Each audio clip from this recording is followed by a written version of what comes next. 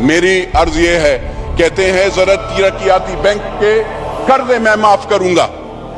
کہاں پہ قرضے معاف کر دیں؟ جہاں پہ تو سیلاب آئے ہیں ان کے تو آپ نے قرضے نہیں معاف کر رہے.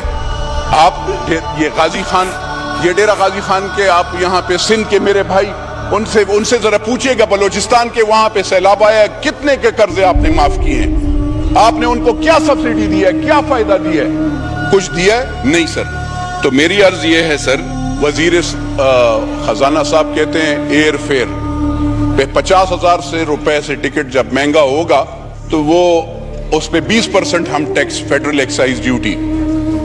سر آپ دیکھیے گا, آپ سب ٹیکسز آپ کے سب سے زیادہ ہیں ہر چیز میں.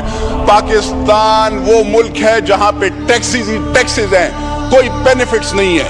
اگر آپ ٹیکسز لگاتے ہیں تو کوئی بینیفٹ لگاؤ نا. یہاں پہ خالی ہمیں عوام اس وقت یاد آتی ہے جب آپ ووٹ لینے جاتے ہو, تو اس وقت جس وقت آپ اس پہ ٹیکس لگاتے ہیں تو اس وقت آپ کو سر یاد نہیں آتی. میری عرض یہ ہے سر کہ غریب کے لیے خالی نعرہ مت لگاؤ, غریب کے لیے سوچو بھی. بجلی مہنگی کرنا یہ زیادتی ہوگی. آپ لگائیں کیا انڈسٹریز پہ زیادہ لگائیں نا سر, انڈسٹریز والے ہیں پکڑیں اس پہ بجلی, اس کو کیوں سبسڈی دے رہے ہیں؟ لیکن اگر ایک جس کا کچا گھر ہے, جس کے گھر میں 2 پنکھے ہیں سر, جو کہ 15,000 روپے سیلری لیتا ہے, یا یہاں پہ یہ جو پی این کھڑے ہیں, ان غریبوں کا کیا گناہ ہے کہ آپ اس پہ بھی وہ ٹیکس لگائیں گے؟ اب اور یہاں پہ یہ شادی ہال سر, مطلب ایک مسلمان کا اور کوئی وہ تو نہیں ہے, یہ شادی کر کے اور اس میں اکٹھے کوئی پارٹی واٹی والے نہیں, پارٹیز والوں پہ لگائیں. لیکن مجھے بتائیں سر کہ شادی یا اس میں بھی آپ جو سنت رسول کا وہ ہے, اگر لوگ اکٹھے ہوتے ہیں اور اس میں ہمارا ایک شرعی وہ ہے, لوگ اگر آتے ہیں اور اس میں سب اکٹھے ہو کر اس کو کھانا کھلائیں گے اور اس پہ آپ ٹیکس لگائیں گے, وہ مارکی والا, وہ ہوٹل والا, وہ دکاندار, خدا کی قسم سر ہم لوگوں سے ٹیکس لیتا ہے. ٹیکس کلیکشن والے چور ہیں, جو آپ کی ڈپارٹمنٹ ہے وہ چور ہے. ہم لوگ ٹیکس, پاکستان کی عوام ٹیکس دیتے ہیں سر. آپ کی ادارے, آپ ذرا ایف بی آر کو ذرا پہلے لگام ڈالیں نا سر. گرین چینلز پہ آپ کے وہ سمگلنگ ہوتی ہے. آپ کے یہاں پہ یہ وزیر خزانہ صاحب سے میں ذرا پوچھنا چاہتا ہوں کہ آپ نے کون سے قانون کے تحت ڈالر مافیا کے ساتھ نیگوسیشنز کی؟ کون سے قانون کے تحت آپ نے 275 روپے پہ ڈالر ان کے پاس لے کے گئے؟ کون سا قانون تھا مجھے بتائیں. اور کون ہے اس ملک کا مالک جو کہ افغانستان کو ڈالر سیمنٹ کے بوجھے اور یوریا کی بوریوں میں لے جاتا ہے؟ میں تو نہیں ہوں سر, نہ آپ ہیں. تو وہ کون مالک ہے؟ اس مالک سے پوچھا جائے کہ یہ ڈالرز کیسے افغانستان کو جاتے ہیں, یہ یوریا کیسے جاتا ہے, یہ آٹا کیسے جاتا ہے. میرے بلوچستان کے بھائی کے لیے نہیں ہے, میرے خیبر پختونخوا کے بھائی کے لیے نہیں ہے, میرے صدرن پنجاب کے بھائی کے لیے نہیں ہے, لیکن وہاں پہ افغانستان اور اس کے لوگوں کے لیے آٹا اور یوریا ہے. میرا یہ افغانستان ملک نہیں ہے, میری لائبلٹی افغانستان نہیں ہے. برادرم ملک ہے لیکن میرا ملک یہ پاکستان ہے. میرا مرنا جینا اس ملک کے ساتھ ہے اور اس لوگوں کے, غریب لوگوں کے ساتھ ہے. تو سر میں عرض یہ کرنا چاہتا ہوں ان کی منسٹر صاحب کو, اگر یہ ایسے یہ جو معاہدے ہیں, عمرانی ڈار والا معاہدہ ہوا, اس ہاؤس میں آنا چاہیے. آئی ایم ایف کے ساتھ ان نے کون سے ارادے کیے ہیں؟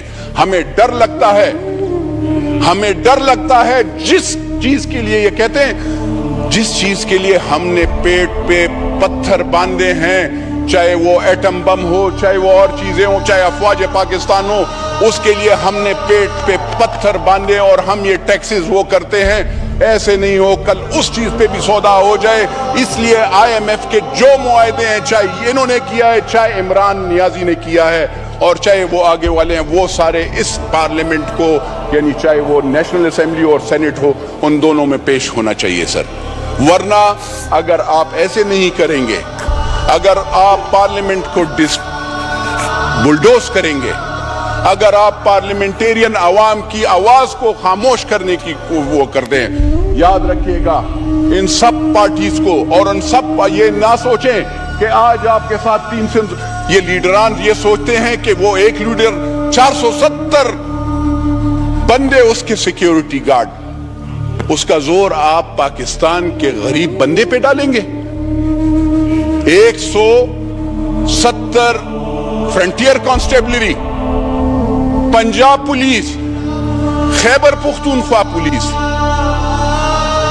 کیونکہ وہ سابق کا پرائم منسٹر ہوتے ہیں یا پرائم منسٹر ہوتا ہے یا وہ ایک پارٹی کا لیڈر ہوتا ہے، اس کی سیکیورٹی پاکستان کے غریب بندہ دے گا؟ اس کے لیے میرا پیٹ کاٹا جائے گا، میرے غریب گاؤں والے کا پیٹ کاٹا جائے گا؟ تو یہ ذرا آپ سوچیں.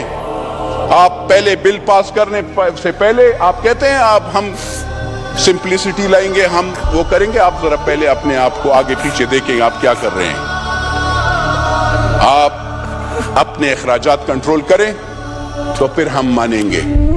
ایسے نہیں ہے. میں I will never be a part of such bill unless and until I see the IMF both the bills.